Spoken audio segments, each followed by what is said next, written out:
So hello everyone, and this is Group 5 podcast about first year criminology student and our experience.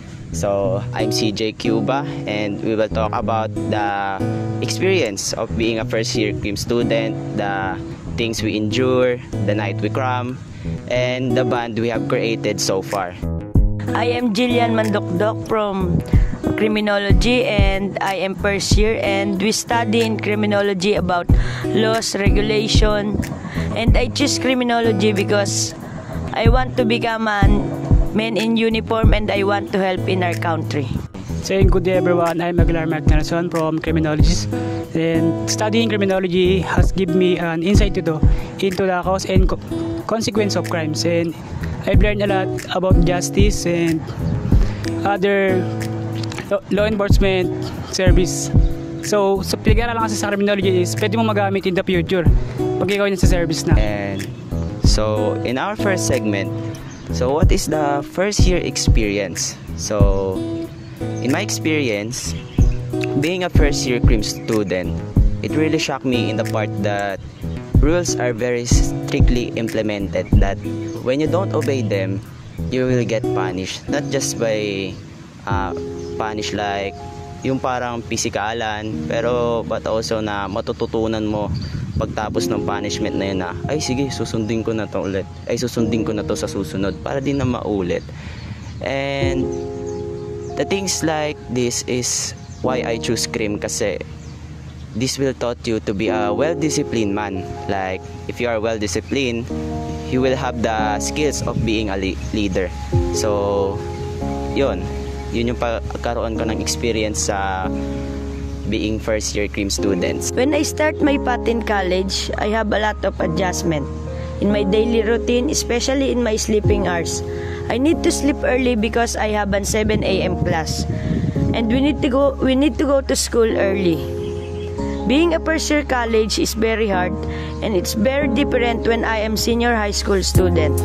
And while I continue my first year journey, I learn how to discipline yourself, and I learn how to obey instruction even if it's simple or not. So kailangan naming sumunod sa mga instruction ng professor namin na kahit hindi nila sabihin, kailangan talaga namin sila sundin para hindi kami ma-punishment. Kagaya nga na sinabi ni CJ, na sa pag nag-aral ka ng criminology, magiging disciplinary ka talaga. Kasi merong mga instructor na mababait, meron naman talaga sobrang strict. Kaya pag isa ang criminology, magiging isa ang disiplinadong tao. One of the struggles that I have faced in first year as criminology student is yung academic adjustment. Kasi nga for me, dati kasi chill lang ako dati na hindi ko inaasikaso yung mga gawain sa school. Kumbaga, ayos lang sa akin na bumagsak ako kasi in senior high school naman, wala naman nabaksan ng estudyante. So, pagpasok ko ng college is na-surprise ako kasi nga walang pa kayo mga instructor sa'yo. Kumbaga, ikaw yung gagawa ng sarili mo o ikaw talaga yung mag-asikaso. Total na kailangan mo talagang mag-put ng effort kasi nga hindi talaga madali ang college life. Kumbaga, ito na yung magiging stepping stone mo pagdating sa future. So in our second segment is how did you overcome challenges like academic pressure and social integration. So sa academic pressure naman, you only need time management naman kasi you pwede ka naman mag-cram pero not oftenly, kasi you only cram when you have allotted time, but don't do it kapag may masikip yung schedule mo. So I just wanna say, kapag na-pressure ka, the only answer is time management lang talaga. Kasi kung sa una pa lang nagagawa mo na, hindi ka talaga mape-pressure, mahirapan sa academics. And sa social integration naman, syempre yung pagiging snappy talaga ng mga criminology, kailangan maisama. Syempre, kailangan baguhin mo din. You need to change, diba? Para maka-fit ka dun sa field na gusto mo. Kasi maglo-law enforcement ka, kasi hindi ka snappy. So, you need to change talaga kapag gusto mo talaga yung field na papasukan mo. I overcome challenge in my experience in first year criminology. I use technique na nung unang pasok kasi namin na parusahan agad kami at hindi ko alam na may exercise pala na gano'n, yung pala yung masi-masi nga. Pero hindi naman siya sobrang hirap at hindi naman siya physical. Nakakatulong din siya para palakasin yung katawan namin. So gumamit ako ng technique na kada may vacant ako sa bahay, pag wala akong ginagawa, nag-exercise ako para kung sakali mang may training day o kaya may ganong pangyayari nga, ay handa yung katawan ko at hindi mabibigla. Hindi ako mahirapang maipagsabayan sa mga kaklase ko. So yun nga, yung mga specific obstacles na naranasan namin is yung mga pag-aralan naming articles and laws. As a criminal student naman is normal talaga pag-aralan yun kasi nga yun talaga magagamit mo in the future. Kunyari mag-service ka, kaya kailangan mo talaga matutunan yun, kumbaga para may apply mo sa trabaho mo. So how they overcome, so na-overcome mo sa through hard work, kasi hindi man talaga totaling matututunan agad lahat yun eh. Kailangan mo talagang aralin, kumbaga practicein mo ng practicein. Hindi naman sa simula na makukuha mo agad yan eh.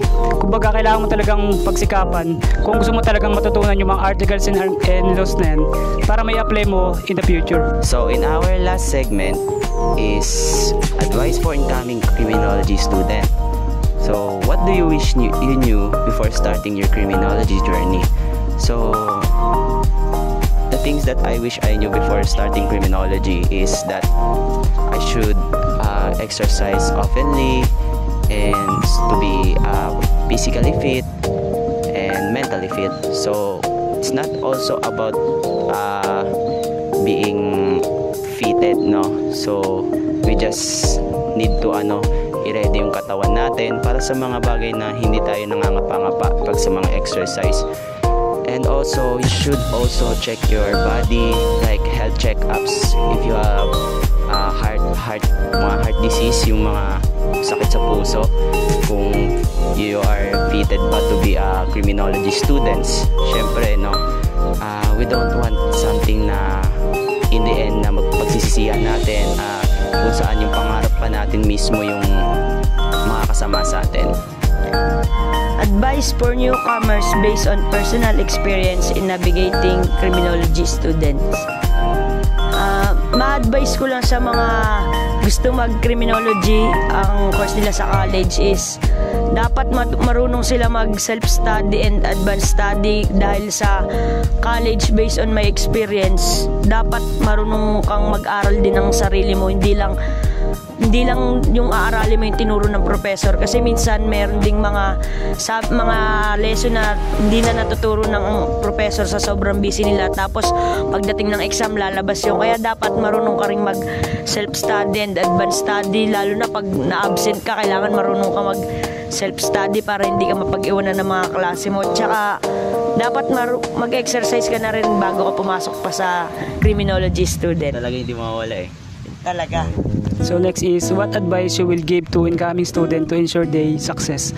So the most important is to focus in your goal, kasi nga in college mahirap talaga as in, kasi nga you need to study hard para maabot mo talaga yung pangarap mo. Saka kailangan mo din na hindi mo pressure yung sarili mo, kasi once na i-pressure mo yung sarili mo, mawawala ka sa focus. Kumbaga hindi mo na matututukan yung pag-aaral mo, kasi nga napapressure ka sa mga subject na i-take mo. Kaya kailangan mo talagang maging tutok talaga sa pag-aaral. So lastly, yung kung gusto mo talaga yung pangarap mo, pagsisikapan mo talaga to, as in kakamitin mo to through your hard work, kasi nga bilang estudyante, ikaw mismo ang tutulong sa sarili mo. Oo, nandiyan yung mga klase mo na gagabay sa'yo, pero in the end naman, ikaw pa din yung tutulong sa sarili mo. Ikaw yung gagawa ng way para makapasa ka sa mga subjects mo. Kaya gawin mo ang lahat na makakaya mo din. Always pray for God. Yun talaga din mawawala.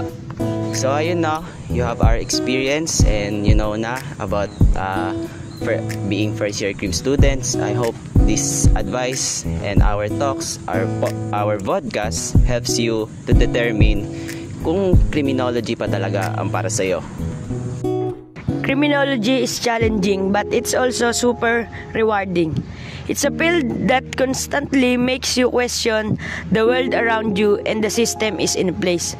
Mahirap man ang kursong criminology, pero masaya rin, lalo na pag mga solid yung mga kaklase mo, tsaka lalo na pag nagkakaisa talaga kayo. Hindi nyo mararamdaman yung hirap, yung pressure, yung pagod, basta nagtutulungan lang kayo at sama-sama. Yung body-body no? Body-body talaga yan. We hope our experience help you feel more prepared for the road ahead.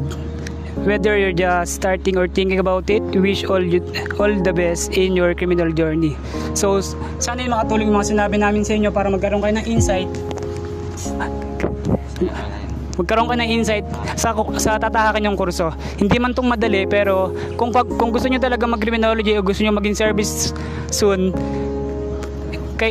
choice nyo na yun. And dapat nyo talagang pagsikapan. Always think before you go. And remember, it's okay to feel overwhelmed sometimes. It's all part of the process naman. Kasi hindi lang naman tayo yung mga college students, di lang naman crim students ang nahihirapan. Lahat naman ng college naman. Lahat ng kurso mahirap, pero pipiliin mo lang ang hirap na dadanasin mo kung pangarap mo yun. And stay organized, stay curious, and most importantly, take care of yourselves. At the end of the day, sarili mo lang ang kakampi mo. And thanks for watching, and we will catch you in the next episode.